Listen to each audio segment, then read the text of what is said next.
So I have a theory I want to share with all of you.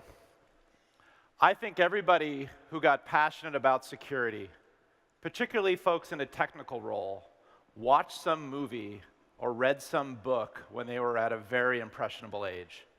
I'll date myself. For me, it was watching Matthew Broderick in War Games in 1983. For some of you much younger than me, maybe it was seeing Trinity in the Matrix, or maybe you read Snow Crash.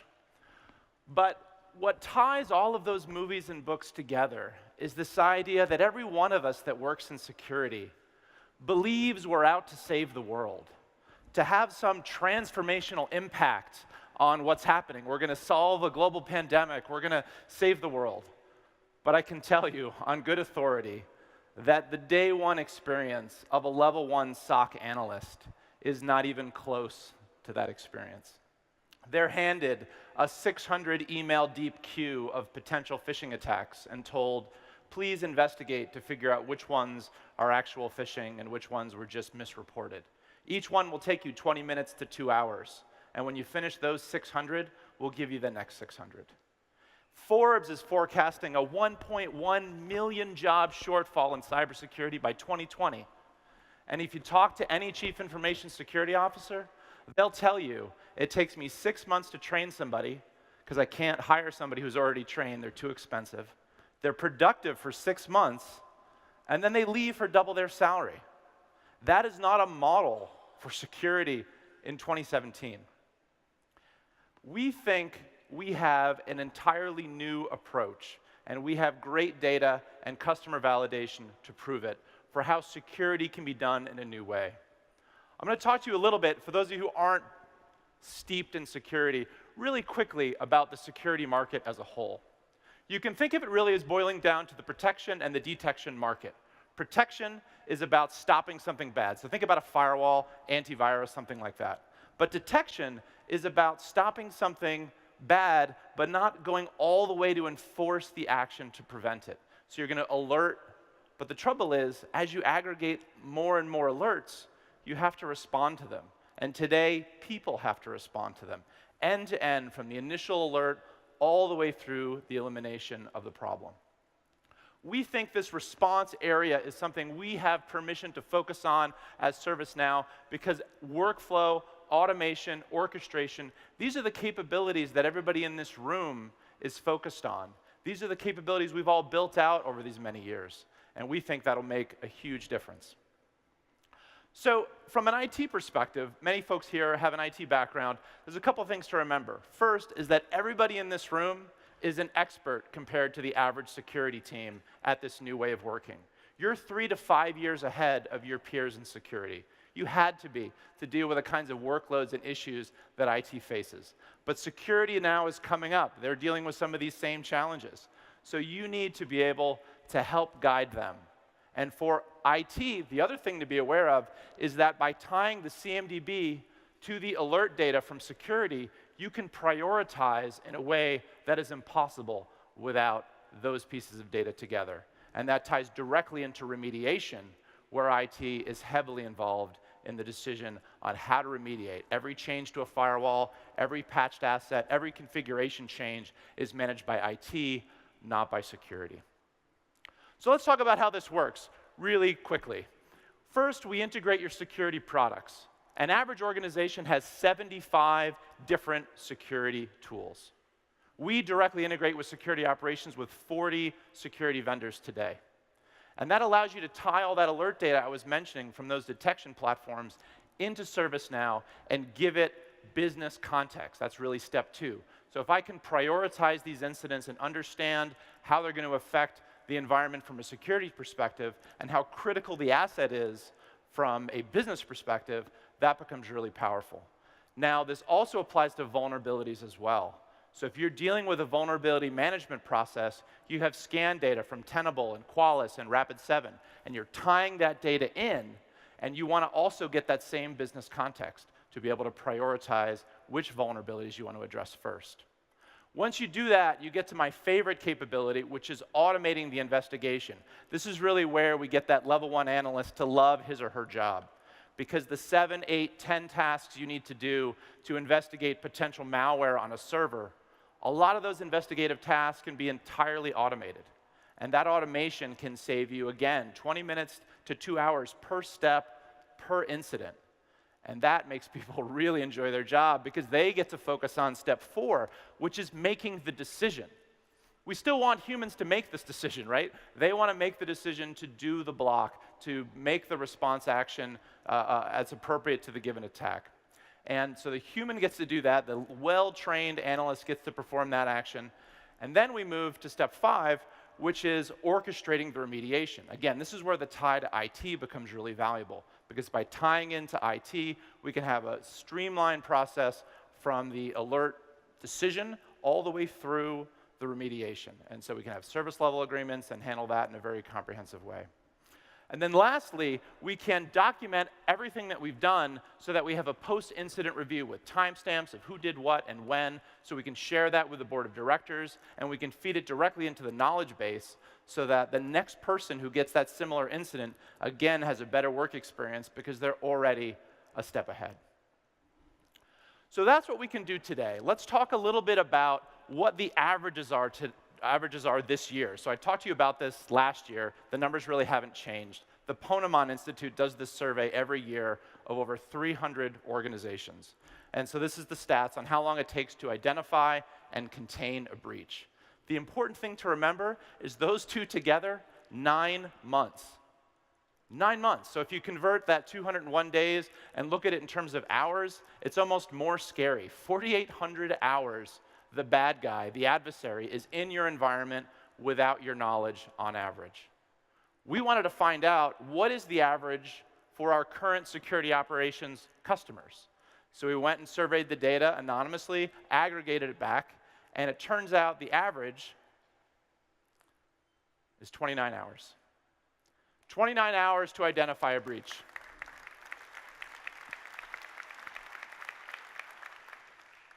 If you look at containment, 70 days is the average. Again, convert that to hours, about 1,600 hours. Our average for ServiceNow customers using security operations, 33 hours.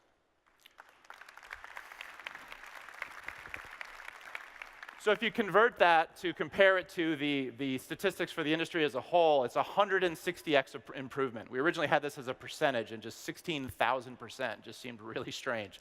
So 160x better to identify, 50x better to contain. This is a massive improvement. This is the state of the art for security operations teams today, but we are not satisfied. We moved from days, from months, to hours. We need to move from hours to minutes to seconds.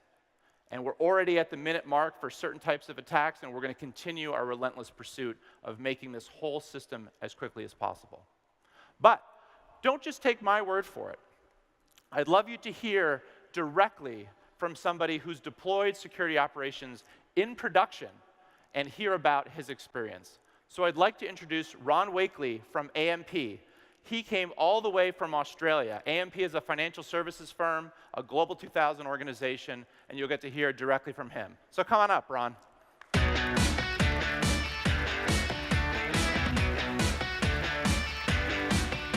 G'day. G'day. So Ron, everybody in this room, I'm hoping, after seeing some of those statistics, is thinking to themselves, how do I get in on this, right? How do I sort of help my security team make that kind of a difference? So why don't you start by just sharing with everybody, what problem were you trying to solve? What were the challenges that AMP was facing? Yeah, so Sean, it was sort of three things. The first thing was the opportunity. So our IT team had put in ServiceNow, so it gave me a really great opportunity to jump on the back of that and leverage that. But secondly, we've got some new regulatory changes, so a big focus at AMP on compliance and risk management. And thirdly, the time for those vulnerabilities needs to come down. I really needed to do something about it. So combining those three things, it said to me that vulnerability management is a real opportunity to compress that time and get that moving really fast. So tell me more about the vulnerability side of things. So, compliance, obviously everybody's facing compliance challenges. It's been a huge challenge for folks. But the vulnerability piece, I think folks have maybe thrown up their hands and thought, well, it is what it is. Patching is a giant pain, and I'm just going to have to deal with it. So what were you able to achieve? So these vulnerabilities come out so quick, Sean, that it's really hard for us to prioritize and know which systems we've got to get the IT teams working on quickly. So using the CMDB and that categorization in there, it gives me a really good way to tell them which systems they need to patch first, because otherwise it's just like drinking from a fire hose. Got it. So if you look at it from a results standpoint, you take this vulnerability management process and you're accelerating it. What kind of results were you able to achieve? So we're four months into it, really. So we've got a lot of opportunities to go yet, but already it's about 60% quicker for me getting those vulnerabilities patched on those systems. And that's straight off the bat that was really easy to achieve as well. Excellent. So talk to me about how you actually achieve that kind of a result. So you've got the CMDB, obviously, that's provided by IT, and then you're taking the scan data and bringing that into the CMDB in order to better prioritize, I'd assume. That's right. So we started off, and I was hoping the CMD would be perfect and solve all my problems. As it turns out, it's not quite that good. But really, what we were able to do is the ones that were in there and prioritized, we just automatically prioritize. That's straight off the bat very easily. But the real win for us was enhancing that CMDB with the information we get out of the vulnerability scans. We have this wealth of information and security. When we don't know, we just put it straight into the CMDB, prioritize it then, and we only have to do it once. So that was a really great win for us. Wait, hold on. I think that point was really important for everybody with an IT background. So obviously there's benefit in tying the scan data into the CMDB so you can prioritize better. But I think what I just heard you say is that the scan data actually enrich the CMDB itself and improve the accuracy, not just for security, but for AMP overall. For the whole company, that's right. Excellent. Well, that sounds like a great result. So if you're in the audience and you're thinking, I want to be like Ron, I want to sort of take advantage of this, how can they get started? What would you recommend they do first? So the first thing, we're doing a step-by-step guide of how we did it at about 11:30 today, so come along and look at that. I would say don't let the CMDB hold up. It's not that big a deal. You can work through it. Start small and just iterate. We're on to our 5th release now, and just small chunks and just keep on going. Great. Well, Ron, I'm just blown away with the results you've achieved. Thank you so much for coming all the way from Sydney to be here with all of us. Thanks for being a pioneer in this new space in security, and thank you for being a security operations customer. No problem. Thanks, Ron. Thank you.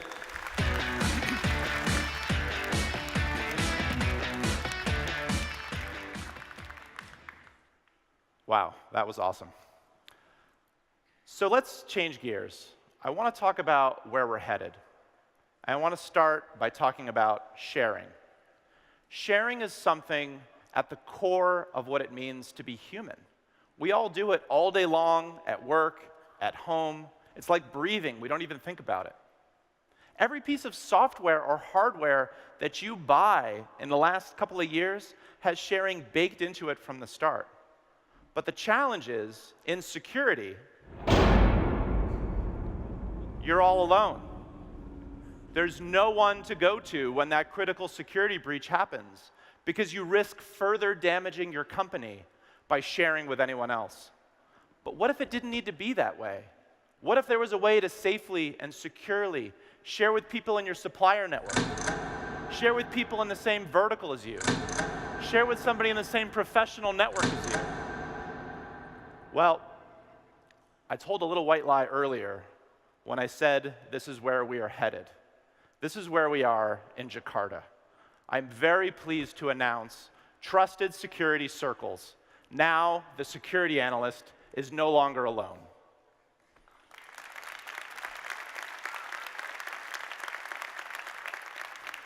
There's 3 key things about trusted security circles that I'd like you to take away. It's automatic, it's actionable, and it's anonymous. It's automatic because you choose or can choose to share automatically, can consume the information directly, and it's actionable because you only see that data if it's relevant in your environment. So if we were all in one big trusted circle and I shared the results of an attack that I just had, only if you were victim to that same attack, and maybe you didn't even know about it, will it alert you. Otherwise, you won't have to bother with it. So it's saving you a ton of time and making it very, very actionable. And it's anonymous because everybody in the circle understands who's in it, but when every individual person shares, they don't know who shared. So you've got anonymity and protection, so you're not putting your company at risk by sharing. So this really is a wisdom of the crowds model that allows security analysts to be so much more productive. We're going to be doing a detailed demo of Trusted Security Circles at our topic keynote coming up this afternoon at 1:30 at the Chapin Theater. It's going to be a talk show format. It's going to be a lot of fun. We're also going to have a detailed vendor risk management demo, and Ron is going to be back up on stage answering your questions. So you don't need to mob him right after to find out more. You can send him a text, and we'll get his question answered up on stage. I want to close by thanking all of the security operations customers on behalf of the entire security operations team here at ServiceNow. It is through the partnership with you that enabled us to be where we are today in terms of influencing this new way of performing security for the community as a whole. So thank you for your attention. Thank you for your energy around this new market.